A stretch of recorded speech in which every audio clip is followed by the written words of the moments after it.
Hi ಎಲ್ರಿಗೂ ನಮಸ್ಕಾರ. Welcome to ದೃಷ್ಟಿ ವ್ಲಾಗ್ಸ್.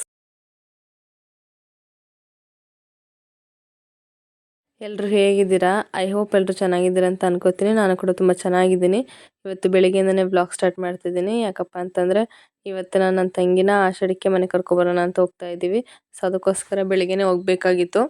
ಅದಕ್ಕೆ ಎದ್ದಿದ್ದು ಸಹ ಲೇಟಾಗಿದ್ದರಿಂದ ನಾವು ತಿಂಡಿನೂ ಸಹ ಮನೇಲಿ ಮಾಡಿರಲಿಲ್ಲ. ಹೊರಗಡೆ ಹೋಟ್ಲಿಗೆ ಹೋಗೋಣ ಅಂತ ಅಂದ್ಕೊಂಡು ಅದಕ್ಕೋಸ್ಕರ ಬೆಳಗ್ಗೆ ಬೇಗ ಎದ್ದು ರೆಡಿಯಾಗಿ ಕಾರ್ ವಾಶ್ ಎಲ್ಲ ಮಾಡಿ ಇಬ್ಬರು ರೆಡಿಯಾಗಿ ಹೋಗ್ತಾ ಇದ್ದೀವಿ. ವೆದರ್ ಮಾತ್ರ ಸಖತ್ತಾಗಿತ್ತು. ನನಗಂತೂ ಈ ಥರ ವೆದರ್ ಇದ್ದರೆ ಒಂಥರ ಈಚೆ ಕುತ್ಕೊಂಡು ಟೈಮ್ ಸ್ಪೆಂಡ್ ಮಾಡೋಕ್ಕೆ ತುಂಬ ಇಷ್ಟ. ಜಾಸ್ತಿ ಬಿಸಿಲು ಇರಲಿಲ್ಲ, ಜಾಸ್ತಿ ಮೋಡ ಮುಚ್ಕೊಂಡಿರೋ ಥರನೂ ಇರಲಿಲ್ಲ. ಬಟ್ ಚೆನ್ನಾಗಿತ್ತು ಒಂಥರ ವೆದರು. ಇಲ್ಲಿಂದ ಹೋಗ್ತಾ ತಿಂಡಿ ಮಾಡಿಕೊಂಡು ಹಂಗೆ ಅಮ್ಮ ಆನ್ ದ ವೇ ಬರ್ತಾರೆ. ಸೊ ಅವ್ರನ್ನೂ ಕರ್ಕೊಂಡು ಅವ್ರ ಮನೆಗೆ ಬೇಕಾಗಿರೋ ಸ್ವಲ್ಪ ಐಟಮ್ಸ್ಗಳನ್ನೆಲ್ಲ ತೊಗೊಂಡು ಹೊರಡಬೇಕು. ನನಗಂತೂ ಅವತ್ತು ಸ್ವಲ್ಪ ಬೆಳಗ್ಗೆ ಡಿಸಪಾಯಿಂಟ್ ಆಗೋಯಿತು. ಯಾಕಂತಂದರೆ ಮದುವೆಗೆ ಮುಂಚೆ ಇಷ್ಟಪಟ್ಟು ಸ್ಲಿಪ್ಪರ್ ತೊಗೊಂಡಿದ್ದೆ. ಅದನ್ನ ಮದುವೆಗೆ ಮುಂಚೆ ಹಾಕ್ಕೊಂಡಿದ್ದೆ 2 ಸಲ. ಮದುವೆ ಆದಮೇಲೆ ಹಾಕೊತಿರೋದಕ್ಕೆ ಸ್ವಲ್ಪ ಟೈಟ್ ಆಗ್ತಾಯಿತ್ತು. 700-800 ರೂಪಾಯಿ ಕೊಟ್ಟು ಒಂದು ಜೊತೆ ಸ್ಲಿಪ್ಪರ್ ತೊಗೊಂಡ್ರೆ ಹಿಂಗೆ ಎಮರ್ಜೆನ್ಸಿ ಕೈ ಕೊಟ್ಬಿಡುತ್ತೆ. ಜೊತೆಗೆ ಇಷ್ಟಪಟ್ಟು ಹಾಕೊಳ್ಳೋಕ್ಕೂ ಆಗಲ್ಲ. ಫೈನಲಿ ನಾವು ಹೊರಟಿದ್ದೀವಿ. ಇವಾಗ ಹೋಗ್ತಾ ಇಲ್ಲೇ ತಿಂಡಿ ಮಾಡ್ಕೊಂಡು ಹೋಗಬೇಕು. ನಮ್ಮಮ್ಮ ಆನ್ ದ ವೇ ಬರ್ತೀನಿ ಅಂತ ಹೇಳಿದ್ದಾರೆ. ಸೊ ಅವ್ರು ಬಂದಮೇಲೆ ಸ್ವಲ್ಪ ಫ್ರೂಟ್ಸ್ಗಳು ಹೂವೆಲ್ಲ ತಗೊಂಡು ಹೊರಡಬೇಕು. ಫಸ್ಟು ತಿಂಡಿ ಮಾಡಬೇಕು. ನಿಜವಾಗ್ಲೂ ಹೊಟ್ಟೆ ಹಸ್ತೈತೆ. ಇಷ್ಟಕ್ಕೆಲ್ಲ ತಿಂಡಿ ಆಗ್ಬಿಡೋದು ನಮ್ಮ ಮನೆಯವ್ರಿಗೂ ಅಲ್ವಾ? ಜಾಸ್ತಿ ಹೊಟ್ಟೆ ಹಸ್ತೈತಾ? ಸೊ ನಾವು ಹೋಟೆಲ್ಗೆ ಹೋಗೋಣ ಅಂತ ಹೋಗ್ತಾ ಇದ್ದೆ. ಅಲ್ಲಿ ನಾವು ಮದುವೆಗೂ ಮುಂಚೆ ಅಂದರೆ ನಾನು ಕೆಲಸಕ್ಕೆ ಹೋಗ್ಬೇಕಾದ್ರೆ ಇಲ್ಲಿಂದ ನನಗೆ ತಿಂಡಿನ ಒಂದು ಅಣ್ಣ ತಂದು ಕೊಡೋರು ಅಂಗಡಿ ಹತ್ರಕ್ಕೆ. ನಾನು ಬೆಳಗ್ಗೆ ಸ್ವಲ್ಪ ಬೇಗ ಹೋಗ್ತೀನಿ ಅಂದಾಗ, ಇಲ್ಲ ಮನೇಲಿ ತಿಂಡಿ ಮಾಡಿಲ್ಲ ಅಂದಾಗ ನಾನು ಇಲ್ಲಿಂದ ತಿಂಡಿ ತೊಗೊಂಡು ಹೋಗ್ತಾ ಇದ್ದೆ. ಬಟ್ ಮದುವೆ ಆದಮೇಲೆ ಈ ಥರ ಜಾಗಕ್ಕೆಲ್ಲ ಹೋಗೇ ಇಲ್ಲ ನಾವು ತಿಂಡಿ ಮಾಡೋದಕ್ಕೆ. ಗೋಸ್ಕರ ಇವಾಗ ಹೆಂಗಿರು ಬಂದಿದ್ದೀವಲ್ವ, ಇಲ್ಲೇ ತಿನ್ನೋಣ ಅಂತ ನಂಗೆ ಯಾಕೋ ತುಂಬ ಜಾಸ್ತಿನೇ ಆಸೆ ಆಯ್ತಾಯಿತ್ತು. ಜೊತೆಗೆ ಟೇಸ್ಟು ಸಹ ಮಿಸ್ ಮಾಡ್ಕೋತಾ ಇದ್ದೆ. ಚೆನ್ನಾಗಿತ್ತು. ನನಗೆ ನಿಜವಾಗ್ಲೂ ಹೇಳಬೇಕು ಅಂತಂದರೆ ಹೋಟ್ಲಲ್ಲಿ ಕುತ್ಕೊಂಡು ಮಾಡೋ ಫೀಲ್ಗಿಂತ ಈ ಥರ ಓಪನಾಗಿ ಕೂತ್ಕೊಂಡು ತಿಂಡಿ ತಿನ್ನೋ ಫೀಲೇ ಚೆನ್ನಾಗಿರುತ್ತೆ. ಒಂಥರ ಓಪನ್ ಪ್ಲೇಸ್ ಥರ. ಬಟ್ ನನಗೇನೋ ಹೋಟ್ಲಲ್ಲಿ ತಿಂದರೂ ಅಷ್ಟು ಕಂಫರ್ಟಬಲ್ ಅನಿಸಲ್ಲ.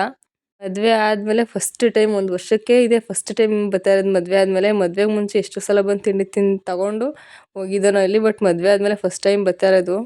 ಸೊ ನಾವು ತಿಂಡಿ ತಿನ್ಕೊಂಡು ಬರೋಷ್ಟರಲ್ಲಿ ಅಮ್ಮ ಟೌನಲ್ಲಿ ವೆಯ್ಟ್ ಮಾಡ್ತಾಯಿದ್ರು. ಸೊ ನಾವು ಬಂದಮೇಲೆ ಅವ್ರ ಮನೆಗೆ ಸ್ವಲ್ಪ ಫ್ರೂಟ್ಸು ಹೂವು ಎಲ್ಲ ತೊಗೊಂಡು ಹೊರಟು. ನಾನು, ನಮ್ಮ ಮನೆಯವರು, ನಮ್ಮ ಅತ್ತೆ ಮಗ, ನಮ್ಮಮ್ಮ, ನಾವಿಷ್ಟು ಜನ ಹೊರಟು. ನನಗಂತೂ ನಮ್ಮಮ್ಮ ಹಾಕಿದ್ದು ಸೀರೆ ಅದು ಮ್ಯಾಚಿಂಗ್ ಮಾಡ್ಕೊಂಡು ಬಂದಿದ್ದು ಚೆನ್ನಾಗಿ ಕಾಣಿಸ್ತಾ ಇತ್ತು ನಮ್ಮಮ್ಮ ಅಂದ್ಬಿಟ್ಟು. ಒಂದು 2-3 ಸಲ ಅದನ್ನೇ ಹೇಳ್ತಿದ್ದೆ, ಅವನಿಗೆ ಚೆನ್ನಾಗಿ ಕಾಣಿಸ್ತೈತೆ ಸೀರೆ ಇದು ಅಂತ. ಇವಾಗ ನಮ್ಮಮ್ಮ ವೇರ್ ಮಾಡಿ ಮ್ಯಾಚಿಂಗ್ ಮಾಡ್ಕೊಂಡಿರೋದು ನೆಕ್ಸ್ಟ್ ಟೈಮ್ ನಾನೇ ಯಾವಾಗಾದ್ರು ಒಂದು ಸಲ ಕಾಪಿ ಮಾಡಿ ಅದೇ ಥರ ಪೇಸ್ಟ್ ಮಾಡಿ ಹಾಕೋಬೇಕು. ನಮ್ಮಮ್ಮಂಗೆ ಕಾಂಬಿನೇಷನ್ ಮಾಡೋದು ಚೆನ್ನಾಗಿ ಐಡಿಯಾ ಇದೆ, ನನಗಿಂತ ಜಾಸ್ತಿನೇ. ಅಂದರೆ ಏನಂತ ಕರೆಸ್ತಾರೆ, ಬ್ಯಾಂಗಲ್ಸ್ದು, ಸೀರೆದು ಈ ಥರ ಮ್ಯಾಚ್ ಮಾಡ್ಕೊಳ್ಳೋದು ಐಡಿಯಾ ಚೆನ್ನಾಗಿದೆ. ನಮ್ಮ ಮನೆಯವರು ನನಗೆ ಅಂದ್ಬಿಟ್ಟು ಒಂದು ಸೆಲ್ಫಿದು ಫೋನ್ ಹಾಕಿರೋದು ಸ್ಟ್ಯಾಂಡ್ ಬುಕ್ ಮಾಡಿದರು. ನಾನು ಯಾವಾಗಲೂ ಫೋನ್ನ ಕಾರಲ್ಲಿ ಹಿಂಗೆ ಇಟ್ಕೊಂಡು ವೀಡಿಯೋ ಮಾಡ್ತಾ ಇರ್ತೀನಿ, ಫ್ರಂಟಲ್ಲಿ ಮಡ್ಗೋಕ್ಕಾಗಲ್ಲ ಅಂತ ನನಗೆ ಬುಕ್ ಮಾಡಿದರು. ಬಟ್ ಅದು ನಾನು ಕೂತ್ಕೊಳ್ಳೋ ಸೀಟ್ ಮುಂದೆಗಡೆ ಫ್ಯಾಬ್ರಿಕ್ ಬೇರೆ ಐತೆ, ಅವ್ರ ಸ್ಟೇರಿಂಗ್ ಹತ್ರ ಇರೋ ಫ್ಯಾಬ್ರಿಕ್ ಬೇರೆ ಐತೆ. ಬಟ್ ಅದು ನಂದಕ್ಕೆ ಅಂಟಲಿಲ್ಲ. ಸೊ ಅದಕ್ಕೆ ಅವ್ರ ಕಡೆಗೆ ಹಾಕೊಂಡ್ರೆ ಏನಂತಕ್ಕೆ ವೇಸ್ಟ್ ಮಾಡೋದು, ನನಗೆ ಅಂತ ತೊಗೊಂಡಿದ್ದಲ್ವ ಅಂದ್ಬಿಟ್ಟು ನಾನಿನ್ನು ವೀಡಿಯೋ ಆನ್ ಮಾಡಿ ಬಿಟ್ಬಿಟ್ಟಿದ್ದೆ. ಬಟ್ ಹಂಗಾದ್ರೆ ಸೊ ನನ್ನ ಕಡೆ ಇದ್ದಿದ್ರೆ ಸ್ವಲ್ಪ ಖುಷಿ ಆಗೋದು, ರೀಲ್ಸ್ ಮಾಡೋಕ್ಕೆ, ಈ ಥರ ವ್ಲಾಗ್ಸ್ ಮಾಡೋಕ್ಕೆಲ್ಲ ಚೆನ್ನಾಗಿರೋದು. ಬಟ್ ಅವ್ರ ಕಡೆ ಇರೋದು ಏನೋ ಸ್ವಲ್ಪ ದೂರ ಇಟ್ಟಂಗೆ ಫೀಲ್ ಆಗ್ತಾಯಿತ್ತು ನನಗೆ. ನಾನಂತೂ ಅದನ್ನ ಅವ್ರು ಬುಕ್ ಮಾಡಿದ ತಕ್ಷಣ ಯಾವ ಕಾರಲ್ಲಿ ಹೋಗಿ ಈ ಥರ ವೀಡಿಯೋ ಮಾಡ್ತಿರೋ ಅಂತ ಸ್ವಲ್ಪ ಕ್ಯೂರಿಯಾಸಿಟಿ ಜಾಸ್ತಿನೇ ಆಗೋಗಿತ್ತು. ಬಟ್ ನನಗೆ ಆ ಕ್ಯೂರಿಯಾಸಿಟಿಯಿಂದನೇ ಮೇ ಬಿ ನಿರಾಸೆ ಆಗೋಯ್ತು ಅನ್ಕೋತೀನಿ. ಅದು ಆಸೆ ಪಟ್ಟಷ್ಟು ನಿರಾಸೆ ಆಗ್ಬಿಡ್ತು. ನನ್ನ ಕಡೆ ಇರುತ್ತೆ ಅಂತ ಅಂದ್ಕೊಂಡಿದ್ದೆ, ಬಟ್ ಅದು ಅವ್ರ ಕಡೆ ಹೊಂಟೋಯ್ತು. ನನ್ನ ಕಡೆ ಇದ್ದಿದ್ರೆ ಚೆನ್ನಾಗಿರೋದು. ಹೇಳಿದ್ದಾರೆ, ನೋಡ್ತೀನಿ, ಫ್ಯಾಬ್ರಿಕ್ ನೋಡಿ ಬುಕ್ ಮಾಡ್ತೀನಿ ಅಂತ ಹೇಳಿದ್ದಾರೆ ಇನ್ನೊಂದು. ಸೊ ಇನ್ನೊಂದು ಬುಕ್ ಮಾಡಿದ್ರೆ ನನ್ನ ಕಡೆಗೊಂದು ಅವ್ರ ಕಡೆಗೊಂದು ಆಗೋಗುತ್ತೆ. 2 ಅವಶ್ಯಕತೆ ಇರಲ್ಲ ಅಂತ ಅನ್ಕೋತೀನಿ ನಾನು. ಸಾಕು ಒಂದೇನೇ. ಇವಾಗ ನಾರ್ಮಲಾಗಿ ಬರ್ತಿದೆ ಅಲ್ವ, ಇದೇ ಥರ ಸಾಕು, ಮೇಂಟೈನ್ ಮಾಡ್ಕೊಂಡು ಹೋಗೋಣ.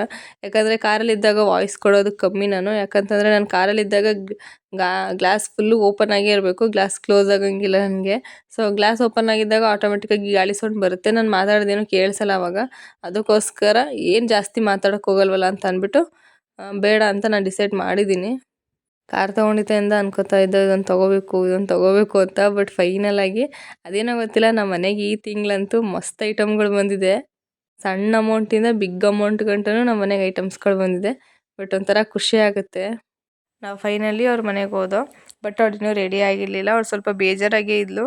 ನಾನೆಲ್ಲ ಖುಷಿಯಾಗಿರ್ತಾಳೆ ಅಂತ ಅಂದ್ಕೊಂಡಿದ್ದೆ. ಬಟ್ ಅವಳು ಸ್ವಲ್ಪ ಜಾಸ್ತಿನೇ ಬೇಜಾರಾದ್ಲು. ಕೊನೆಗಂತೂ ಇನ್ನೂ ಜಾಸ್ತಿ ಬೇಜಾರಾಗ್ಬಿಟ್ಲು.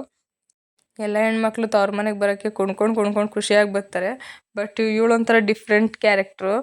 ಅವಳು ಅಷ್ಟೊಂದು ಹಚ್ಕೊಬಿಟ್ಟಿರೋಂಗಳೆ ಅವಳು ಗಂಡನ ಮನೇನ. ಅದಕ್ಕೆ ಅವಳಿಗೆ ಅಷ್ಟಾಗಿ ಇಂಟ್ರೆಸ್ಟ್ ಇರಲಿಲ್ಲ ನಮ್ಮ ಮನೆಗೆ ಬರೋದಕ್ಕೆ. ನಮ್ಮ ಮಮ್ಮಿ ಸೀರಿಯಲ್ ಚೆನ್ನಾಗಿ ಕಾಣಿಸ್ತೈತಿ. ಚೆನ್ನಾಗೈತೆ ಕಣ್ಮಮ್ಮಿ, ಮ್ಯಾಚಿಂಗ್ ಚೆನ್ನಾಗಿ ಮಾಡ್ಕೊಂಡಿದ್ಯಾ. ಹೆಂಗೆ ಅನ್ನಿಸ್ತೈತೆ ಮಗಳನ್ನ ಒಂದು ತಿಂಗಳು ಮನೆ ಕರ್ಕೊಂಡು ಹೋಗ್ತಿದ್ಯಲ್ಲ?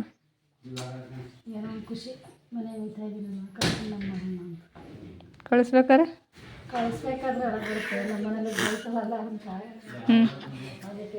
ಖುಷಿಯಿಂದ ಮನೆ ಕರ್ಕೊಂಡು ಹೋಯ್ತಾ ಇದ್ದೀನಿ. ಸಾಕಲ್ಲ ವಿಡಿಯೋ ಮಾಡಕ್ಕೆ. ನಮ್ಮಮ್ಮ ಎಷ್ಟು ಚೆನ್ನಾಗಿ ಹೇಳ್ತಲ್ವಾ. ಬಟ್ ನಮ್ಮಮ್ಮ ಹತ್ರ ನಾರ್ಮಲಾಗಿ ಮಾತಾಡುತ್ತೆ. ವಿಡಿಯೋ ಇದ್ರೂ ಅಷ್ಟೇ, ವಿಡಿಯೋ ಇಲ್ಲದೇ ಇದ್ರೂ ಅಷ್ಟೇ ನಾರ್ಮಲಾಗಿ ಮಾತಾಡುತ್ತೆ. ಸೊ ಬಂದು ಒಂದು 10 ನಿಮಿಷ ಎಲ್ಲ ಕುತ್ಕೊಂಡು ಜ್ಯೂಸ್ ಕೊಟ್ಟರು, ಜ್ಯೂಸೆಲ್ಲ ಕುಡ್ಕೊಂಡ್ರು. ನನಗೆ ಇನ್ನೂ ತಿಂಡಿ ತಿಂದಿದ್ದು ಇನ್ನೂ ಅದಿನ್ನೂ ಡೈಜೆಷನ್ ಆಗಿರಲಿಲ್ಲ ಅನಿಸುತ್ತೆ. ನನಗೆ ಯಾಕೋ ವಾಮಿಟಿಂಗ್ ಫೀಲೇ ಇತ್ತು. ಕಾರಲ್ಲಿ ಬಂದಲ್ಲ, ಅದು ನಂಗೆ ಮಾಮೂಲಿ ಅಟ್ಲೀಸ್ಟ್ ಒಂದು 2 ಅವರ್ಸ್ 3 ಅವರ್ಸ್ ಬೇಕಾಗಿತ್ತು. ಊಟ ಜಾಸ್ತಿ ಆಗೋಯ್ತು. ನಮ್ಮ ಗಂಡನ 2 ತಿಂಗಳು ಬರಲ್ಲ ನೀನು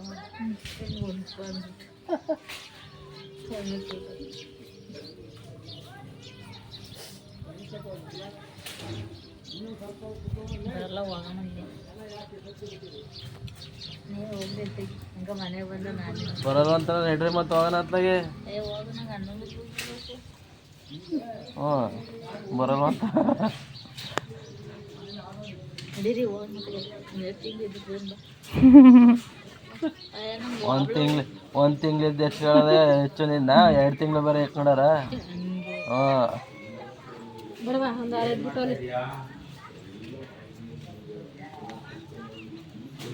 ಅಳ್ತಾ ಇದ್ದೀರಾ? ಏಕೆ ಫೀಲಿಂಗ್ಸ್ ಇಲ್ವಾ? ಮನ್ಸಲ್ವಾ ಅವನು ಫೀಲಿಂಗ್ಸ್ ಇಲ್ವಾ?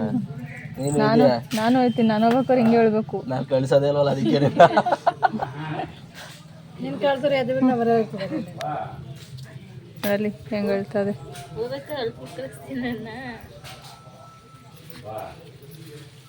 ಓದಿ ಬಿಡೋ. 1 ತಿಂಗಳಿರೋದು 15 ದಿವಸ ಮಾಡ್ಕೊಂಬಿಡು. 15 ದಿವಸಕ್ಕೆ ಬಂದ್ಬಿಡವಾಯ್ತು. ಇವಳು ಆಲೆ ಬರೋಕೆ ಅಮ್ಮನ ಮನೆಗೆ ಬರ್ಬೇಕಾದ್ರೆ ಹೆಣ್ಮಕ್ಳು ಕುಣ್ಕೊಂಡು ಬರ್ತಾರೆ. ಇವಳು ಹತ್ಕೊಂಡು ಬರ್ತಾವಳೆ. ಇಲ್ಲೇ ರೇ ಅವಳ ಅಲ್ಲ ಕಣಮ್ಮ, ಹಿಂಗ ಅಳ್ಸ್ಕೊಂಡು ಕರ್ಕೊಂಡೋಗ ಹೆಣ್ಮಕ್ಳುಗಳನ್ನ ಕರ್ಕೊಂಡೋಗಿ ಏನು ಪ್ರಯೋಜನ? ಇರ್ಲಿ ಬಿಡು, ಗಂಡನ ಮನೆ ಇದ್ದು ಖುಷಿಯಾಗಿರ್ತೀನಿ ಅಂದ್ರೆ ಇರ್ಲಿ ಬಿಡು.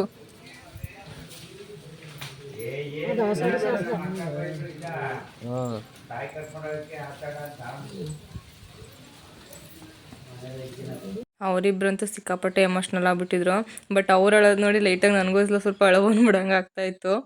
ನಿಜವಾಗ್ಲೂ ಪ್ರತಿ ಹೆಣ್ಣು ಇದೇ ಥರ ಗಂಡನ ಬಿಟ್ಟು ಬರಬೇಕು ಅಂದರೆ ಅಳ್ಳಬೇಕು. ಯಾಕಂತಂದರೆ ನಾನು ಅಷ್ಟು ಗಂಡ ಪ್ರೀತಿ ಕೊಟ್ಟಿರ್ತಾನೆ. ಯಾಕಾದರೂ ಮದುವೆ ಆದ್ನೋ ಎಷ್ಟೊತ್ಕಾದ್ರು ಅಮ್ಮನ ಮನೆಗೆ ಹೋದ್ರೆ ಸಾಕಪ್ಪ ಅಂತ ಅನ್ನಿಸ್ತಾ ಇರುತ್ತಲ್ಲ. ಬಟ್ ಅಂಥ ಹೆಣ್ಮಕ್ಳುಗಳನ್ನ ಕರ್ಕೊಬಂದ್ಬಿಡಿ, ನಿಜವಾಗ್ಲೂ ಇರಿಸ್ಬೇಡಿ. ಬಟ್ ಈ ಥರ ಇಲ್ಲ, ನಾನು ಗಂಡನ ಮನೆಯಲ್ಲೇ ಇರ್ತೀನಿ ಅಂತ ಇಷ್ಟೊಂದು ಹಠ ಮಾಡೋ ಹೆಣ್ಮಕ್ಳನ್ನ ಕರ್ಕೊಬರ್ಬೇಡಿ. ಯಾಕಂತಂದರೆ ಈಗ ಗಂಡ ಹೆಂಡ್ತಿನ ದೂರ ಮಾಡಿ ಏನು ಪ್ರಯೋಜನ ಇರಲ್ಲ. ಬಟ್ ನನಗೆ ಅವ್ರ ಅತ್ತೆ ಸೊಸೆ ಕಾಂಬಿನೇಷನ್ ತುಂಬ ಇಷ್ಟ. ನಿಜವಾಗ್ಲೂ ನನಗೆ ಅವ್ರ ಅತ್ತೆ ಅಂದರೆ ಸಿಕ್ಕಾಪಟ್ಟೆ ಇಷ್ಟ. ಒಂಥರ ನನ್ನನ್ನೇ ಮಗಳ ಥರ ನೋಡ್ಕೊತಾ ಇರ್ತಾರೆ. ಅಷ್ಟು ಚೆನ್ನಾಗಿ ಕೇರ್ ಮಾಡ್ತಾರೆ, ಅಷ್ಟು ಚೆನ್ನಾಗಿ ಪ್ರೀತಿ ಕೊಡ್ತಾರೆ. ಅವಳಿಗಂತೂ ಅವಳು ನಿಜವಾಗ್ಲೂ ನಮ್ಮಮ್ಮನೇ ಅತ್ತೆಯಾಗಿ ಸಿಕ್ಕಿದಾರೇನೋ ಅವಳಿಗೆ ಅನ್ನೋಷ್ಟು ನನಗೆ ಮೈಂಡ್ ಸೆಟ್ ಐತೆ. ಬಟ್ ಅಷ್ಟು ಚೆನ್ನಾಗಿ ನೋಡ್ಕೊತಾರೆ. ಅವಳು ನಾದಿನಿ ವಿಷಯದಲ್ಲೂ ಅಷ್ಟೇ, ಅವ್ರ ಅತ್ತೆ ವಿಷಯದಲ್ಲೂ ಅಷ್ಟೇ. ಬಟ್ ನನಗೆ ಅವರಿಬ್ರು ಕಾಂಬಿನೇಷನ್ ನಂಗೆ ಸಿಕ್ಕಾಪಟ್ಟೆ ಇಷ್ಟ. ಅವಳನ್ನ ನಿಜವಾಗ್ಲೂ ಸೊಸೆ ಥರ ಅಲ್ಲಿ ಯಾರೂ ಟ್ರೀಟ್ ಮಾಡ್ತಾಯಿಲ್ಲ. ಏನೋ ಒಂದು ಮನೆ ಹೆಣ್ಮಗಳೇ ಅಲ್ವಾ, ನಮ್ಮನೆ ಹೆಣ್ಮಗ್ಳು ಅವಳು ಅನ್ನೋ ಥರ ಟ್ರೀಟ್ ಮಾಡ್ತಾ ಇರ್ತಾರೆ. ಅವಳಂತೂ ಕಾರಲ್ಲಿ ಬರ್ಬೇಕಾದ್ರೆ ಫುಲ್ಲು ಹೊತ್ಕೊಂಡೇ ಬರ್ತಾಯಿದ್ಲು. ಸೊ ಅವ್ರನ್ನ ಮನೇಲಿ ಬಿಟ್ಬಿಟ್ಟು ನಾನು ಮನೆಗೆ ಬಂದು ಸ್ವಲ್ಪ ಟಯರ್ಡ್ ಫೀಲ್ ಆಯ್ತಾಯಿತ್ತು ಅಂತ ಮಲ್ಕೊಬಿಟ್ಟಿದೆ. ಮಧ್ಯಾಹ್ನ ಸರಿಯಾಗಿ ಊಟನೂ ಮಾಡಿರಲಿಲ್ಲ, ಮಲ್ಕೊಬಿಟ್ಟಿದ್ದೀನಿ. ಫುಲ್ಲು ನೋಡಿದ್ರೆ ಅಲ್ಲೇ 4 ಗಂಟೆ 4:15 ಹಬ್ಬ ಆಗೈತೆ. ನಾನು ಮಲಗಿದ್ದೀನಿ ಅಂತ ಪಾಪ ಅವರೇ ಮಧ್ಯಾಹ್ನಕ್ಕೆ ಅಡುಗೆನೂ ಮಾಡ್ಕೊಂಡಿದ್ದಾರೆ. ರೈಸು ಮಾಡಿ ಅವ್ರ ಫ್ಲೇವರ್ದು ಮೊಟ್ಟೆ ಬಾಯ್ಲ್ ಮಾಡಿ ಟೊಮೊಟೊ ಗೊಜ್ಜು ಮಾಡಿಟ್ಟಿದ್ರು. ಬಟ್ ನನಗೇನೋ ಸ್ವಲ್ಪ ಖುಷಿ ಆಯಿತು, ನಾನು ತಿಂದಿರಲಿಲ್ಲ ಮಧ್ಯಾಹ್ನ ಅಂದ್ಬಿಟ್ಟು. ಅವರು ಸ್ವಲ್ಪ ಮಧ್ಯಾಹ್ನ ಊಟಕ್ಕೆ ಅಂತ ಮಾಡಿಕೊಂಡು ನನಗೂ ಮಾಡಿಟ್ಟಿದ್ರು. ನಾನು ಎದ್ದು ಫ್ರೆಶ್ ಅಪ್ ಆಗಿ ಊಟ ಎಲ್ಲ ಮಾಡಿದೆ. ಊಟ ಎಲ್ಲ ಮಾಡಿ ಆದಮೇಲೆ ಹಿಂಗೆ ಅವ್ರು ಏನಾದ್ರು ಮಾಡ್ತಿದ್ದಾರೆ ಅಂದ್ಬಿಟ್ಟು ಚೆಕ್ ಮಾಡೋಣ ಅಂತ ಸುಮ್ಮನೆ ಬಂದೆ. ನಮ್ಮನೆಯವ್ರ ಮೈಂಡ್ ಸೆಟ್ ಹೆಂಗಪ್ಪ ಅಂತಂದರೆ, ಕಾರ್ನ ಹೆಂಗೆ ತೊಗೊಂಡೋಗಿರ್ತೀವಿ, ನೆಕ್ಸ್ಟ್ ನೀಟಾಗಿ ವಾಶ್ ಮಾಡಿ ತೊಗೊಂಡೋಗಿರ್ತೀವಿ. ಸೊ ಅದನ್ನ ಪಾರ್ಕ್ ಮಾಡಿ ಕವರ್ ಕ್ಲೋಸ್ ಮಾಡ್ಬೇಕಾದ್ರೂ ಅಷ್ಟೇ ನೀಟಾಗಿರಬೇಕು. ಯಾಕಂದರೆ ಇವಾಗ ನಾವು ಕ್ಲೋಸ್ ಮಾಡಿ ಇಟ್ಬಿಟ್ರೆ ಎಮರ್ಜೆನ್ಸಿಗೆ ಹೋಗ್ಬೇಕಾದ್ರೆ ಕ್ಲೀನ್ ಮಾಡೋ ಅವಶ್ಯಕತೆ ಇರಲ್ಲ ಅಂತ ಅವ್ರ ಮೈಂಡ್ ಸೆಟ್ಟು. ಬಟ್ ನಂದು ಹಂಗಲ್ಲ. ನಾನು ಗಾಡಿ ತೊಗೊಂಡೈತೆ ಅಂದರೆ ಅಪರೂಪ ನನ್ನ ಗಾಡಿ ತೊಳೆದಿರೋದು. ನಮ್ಮ ಮನೆಯವ್ರು ಜಾಸ್ತಿ ತೊಳಿತಾ ಇರೋದು ಗಾಡಿನ. ನಾನು ಗಾಡಿ ತಂದು ಹೊಸದ್ರಲ್ಲಿ ಮಾತ್ರ ಅಷ್ಟೇ ಅದ್ರ ಮೇಲೆ ಫೀಲಿಂಗ್ಸು. ಹೋಯ್ತಾ ಅಷ್ಟು ಗಾಡಿ ವಾಶ್ ಮಾಡಬೇಕು ಅನ್ನೋ ಇಂಟ್ರೆಸ್ಟೇ ಹೊಂಟೋಯ್ತದೆ ನನಗೆ. ನಮ್ಮ ಅಂಗಡಿ ಮುಂದೆ ಅಷ್ಟೊಂದು ಡಸ್ಟ್ ಬರ್ತಾ ಇರುತ್ತೆ ಗಾಡಿ ತೊಗೊಂಡೋದಾಗ. ಎಷ್ಟು ದಿನ ಅಂತ ಅಂತ ಡೈಲಿ ತೊಳ್ಕೊಂಡು ಕೂತ್ಕೊಳ್ಳೋಕ್ಕಾಗುತ್ತೆ ಅಂದ್ಬಿಟ್ಟು ನಾನು ಏನು ಮಾಡಿದೆ, ನನಗಂತೂ ನಿಜವಾಗ್ಲೂ ಬೇಜಾರಾಗೋಯ್ತದೆ. ಬಟ್ ನಮ್ಮ ಮನೆಯವ್ರಿಗೆ ಗಾಡಿ ಗಲೀಜಾಗಿರೋದು ಇಷ್ಟ ಇಲ್ಲ. ಅವ್ರಿಗೆ ಗಾಡಿ ಮೇಲೆ ಜಾಸ್ತಿ ಫೀಲಿಂಗ್ಸು. ಅದಕ್ಕೋಸ್ಕರ ಅವ್ರಿಗೆ ಗಾಡಿ ಗಲೀಜಾಗಿರಬಾರ್ದು ಅಂದ್ಬಿಟ್ಟು ಇಷ್ಟು ನೀಟಾಗಿ ಅರೇಂಜ್ ಮಾಡಿ ಇಡ್ತಾರೆ. ಅವರಿಂದ ನಾನು ಕಲಿಯೋದು ತುಂಬಾ ಇದೆ. ಅಷ್ಟು ಡಿಸಿಪ್ಲಿನ್ ಆಗಿರ್ತಾರೆ. ಬಟ್ ಅವರಲ್ಲಿರೋ ಡಿಸಿಪ್ಲಿನ್ ನನ್ನ ಹತ್ರ 1% ಇಲ್ಲ. ಸೊ ಅವ್ರನ್ನಿಬ್ಬರನ್ನ ಮನೇಲಿ ಬಿಟ್ಬಿಟ್ಟು ನಾವು ರಿಟರ್ನ್ ಆಗದೆ, ನಾಳೆ ನನಗೆ ಕೆಲಸ ಇದೆ. ಸೊ ನಾನು ಅಮ್ಮನ ಮನೆಗೆ ಹೊಂಟೋದ್ರೆ ಒಂದು ಸ್ವಲ್ಪ ನನಗೆ ಅಲ್ಲಿಂದ ಬರೋಕ್ಕೆ ನಿಜವಾಗ್ಲೂ ಇಂಟ್ರೆಸ್ಟ್ ಇರಲ್ಲ. ಅದಕ್ಕೆ ಯಾವ ಮೈಂಡ್ಸೆಟ್ಟಲ್ಲಿ ಹೋಗ್ಬಿಟ್ಟಿರ್ತೀನೋ ಅದೇ ಮೈಂಡ್ಸೆಟ್ಟಲ್ಲಿ ಬಂದ್ಬಿಟ್ರೆ ನಂಗೆ ಚೆಂದ. ಇಲ್ಲ ಅಂತಂದರೆ ನಾನು ಅಲ್ಲೇ ಇದ್ದರೆ ಅಲ್ಲೇ ಇದ್ಬಿಡ್ಬೇಕು. ಇಲ್ಲ ಅಲ್ಲಿಂದ ಕೆಲ್ಸಕ್ಕೆ ಹೋಗ್ತೀನಿ ಅಂದರೆ ನಂಗೆ ನಿಜವಾಗ್ಲೂ ಮನಸ್ಸು ಒಪ್ಪಲ್ಲ. ನಾನು ಕೆಲಸದಲ್ಲಿದ್ದರೆ ಕೆಲಸ ಮಾಡೋಕ್ಕೂ ಇಂಟ್ರೆಸ್ಟ್ ಇರಲ್ಲ. ಅದಕ್ಕೆ ನಾನೇ ನಮ್ಮ ಅಮ್ಮನ ಮನೆಗೆ ಹೋಗಲಿಲ್ಲ. ನಾನು ವಾಪಸ್ ರಿಟರ್ನ್ ಆಗ್ಬಿಟ್ಟೆ.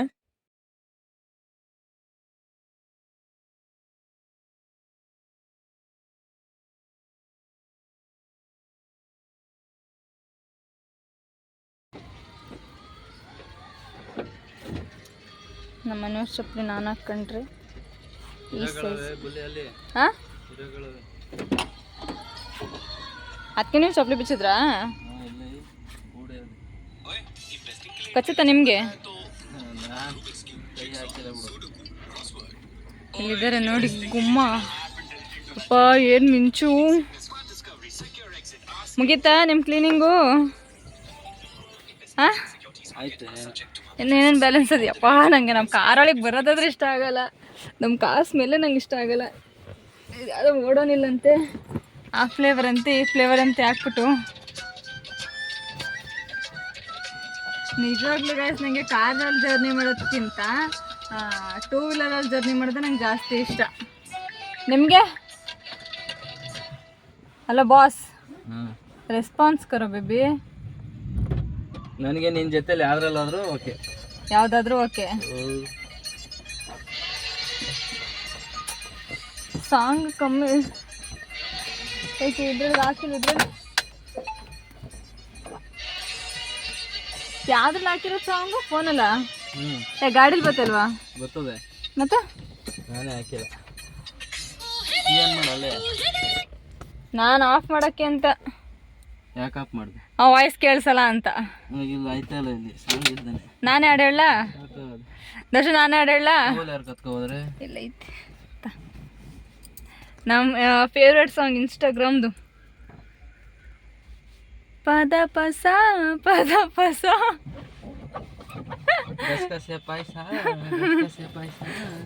ಸೊ ಅವ್ರ ಕಾರ್ದ ಕ್ಲೀನಿಂಗ್ ಎಲ್ಲ ಮುಗಿದ್ಮೇಲೆ ಹಂಗೆ ಸ್ವಲ್ಪ ಟೌನ್ಗೆ ಹೋಗಿ ಚಿಕನ್ ತೊಗೊಬಂದು. ಸಂಡೇ ಅಲ್ವಾ, ಸ್ವಲ್ಪ ಸ್ಪೆಷಲ್ ಇರಲಿ ಅಂತ ಅಂದ್ಬಿಟ್ಟು ಚಿಕನ್ ತಂದು ಬಿರಿಯಾನಿ ಎಲ್ಲ ಮಾಡಿ ಊಟ ಮಾಡಿ ಮಲ್ಕೋಬೇಕಷ್ಟೇ. ಈ ವ್ಲಾಗ್ನ ಇಲ್ಲಿಗೆ ಎಂಡ್ ಮಾಡ್ತಾ ಇದ್ದೀನಿ. ಸೊ ಯಾರೆಲ್ಲ ನನ್ನ ಚಾನಲ್ನ ಸಬ್ಸ್ಕ್ರೈಬ್ ಮಾಡ್ಕೊಳ್ದೆ ನೋಡ್ತಿದ್ರೆ ದಯವಿಟ್ಟು ಚಾನಲ್ಗೆ ಸಬ್ಸ್ಕ್ರೈಬ್ ಮಾಡ್ಕೊಳ್ಳಿ. ಸಬ್ಸ್ಕ್ರೈಬ್ ಮಾಡ್ಕೊಂಡಿರೋರಿಗೆ thank you so much. So ಸಿಗೋಣ ಮತ್ತೆ ನೆಕ್ಸ್ಟ್ ವ್ಲಾಗಲ್ಲಿ. ಇನ್ನೂ ಕಂಟಿನ್ಯೂಸ್ ಆಗಿ ವ್ಲಾಗ್ಸ್ಗಳನ್ನ ಹಾಕ್ತಾ ಇರ್ತೀನಿ. ನಿಮ್ಗಳಿಗೆ ಯಾವ್ಯಾವ ಥರ ವ್ಲಾಗ್ಸ್ ಬೇಕು ಅನ್ನೋದನ್ನ ಕಮೆಂಟ್ ಸೆಕ್ಷನಲ್ಲಿ ಕಮೆಂಟ್ ಮಾಡಿ ಹೇಳಿ. ಸೊ ನೆಕ್ಸ್ಟ್ ಅದೇ ಥರ ವ್ಲಾಗ್ ಮಾಡಾಕ್ತೀನಿ. ಬಟ್ ವಿಡಿಯೋ ಮಾಡಾಕಂತವನ್ನ ಮಾತ್ರ ಕೇಳಬೇಕು, ಸಿಲ್ಲಿಯಾಗೆಲ್ಲ ಕೇಳಕ್ಕೆ ಹೋಗ್ಬಾರ್ದು. ಸೊ ಈ ವಿಡಿಯೋನ ಇಲ್ಲಿಗೆ ಎಂಡ್ ಮಾಡ್ತಿದ್ದೀನಿ. Thanks for the watching.